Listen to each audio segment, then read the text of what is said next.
say the non-athletic, I shouldn't say non-athletic, but the kids that weren't going to be out for basketball or track had their physical education at 11 o'clock. And, and the other ones that were going to be out for athletic events had their physical education class at 2 o'clock. Well, I was 11 o'clocker for the first 2 years. And you went over and did things like racquetball and tumbling and things that spread energy but didn't really accomplish much.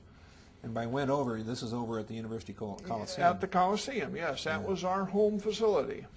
You know, so there's another, here's a Class B school that had probably the best physical facilities in the country. And my junior year, I did finally make the junior varsity. I didn't start. We had a young man by the name of Frank Kondo who started ahead of me. So I didn't start my junior year, and those guys graduated. So here we are. Our class of 49, which would have been the year just ahead of me, were very athletic. They had a lot of good athletes, had a very good team, and they all graduated. Bob Mercier, Stan Kaltenberger, Jim McKay, there were a whole bunch of them that graduated. And so here we are. Fortunately for, I guess, for us, we had some guys who had played some on the varsity, and they were now going to be seniors in 1950. Obviously, by that time, I'm 6'7". Dale's going to work hard to make me a player. And Dale is your coach? Dale Snook. C. Dale Snook. Cleldon Dale Snook. He never wanted anybody to know his first name. But how do you spell Cleldon, excuse me? C-L-E-L-D-O-N. And he was a great coach.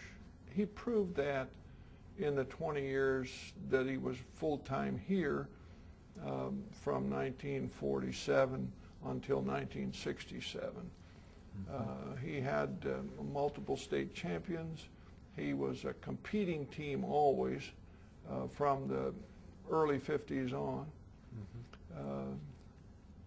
But anyway, he worked very hard with me, and we had a team with some decent guards, but not much size, and so that meant you were going to play. And I've told people, the first 3 ball games, I did not score a field goal. I got hacked and shot a few free throws. I wasn't very good at that either then, but I didn't score a field goal. And the tipper of the story probably is that we brought in from Seward a young man by the name of Stanley Metzke, who had been as a junior as a sophomore in Seward, had been a 6'2" starter. And this is 1950. Go back in your memory, and how many people in 1950 did you know that shot jump shots? Nobody. Stanley shot a jump shot. And so this was very early in that structure of basketball, and he was a big contributor to our team in 1950. He was the scorer. He was the #1 guy you looked to do the scoring. And I was just supposed to get in there and rebound and clean things up. Well, in December, Stanley got sick. He got the flu or something, and he couldn't play. So it's the 10th game of the season. We go down to Cathedral High at the old CYO Hall here in Lincoln, and we got a guy at the forward that wasn't a great shooter, but he just knew how to pass, and he kept throwing it in there. And the guy watching me from Cathedral was about 6'1", so you know, he wasn't going to put up too much of a battle either, and I got 36 points and set a new city scoring record at the time. So, you know, this is kind of how my career went at that time. I went from oblivion to it just started to roll. And Dale could see it, and he just kept doing things to make me learn.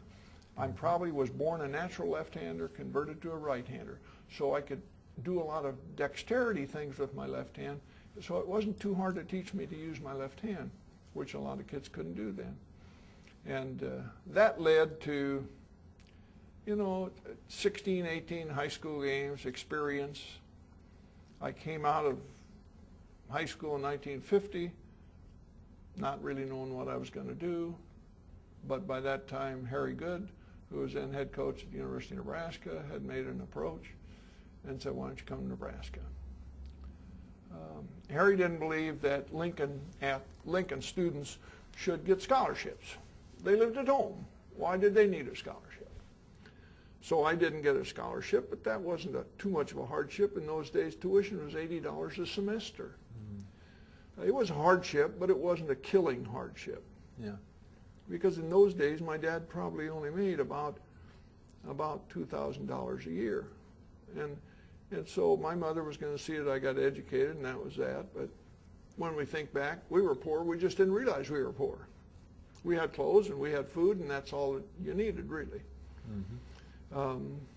I got to start at the university as a freshman. Freshmen were not eligible at that time, but I got to play a lot. They had a freshman team coached by Tony Sharp. We got to play a lot there. The team was better than average.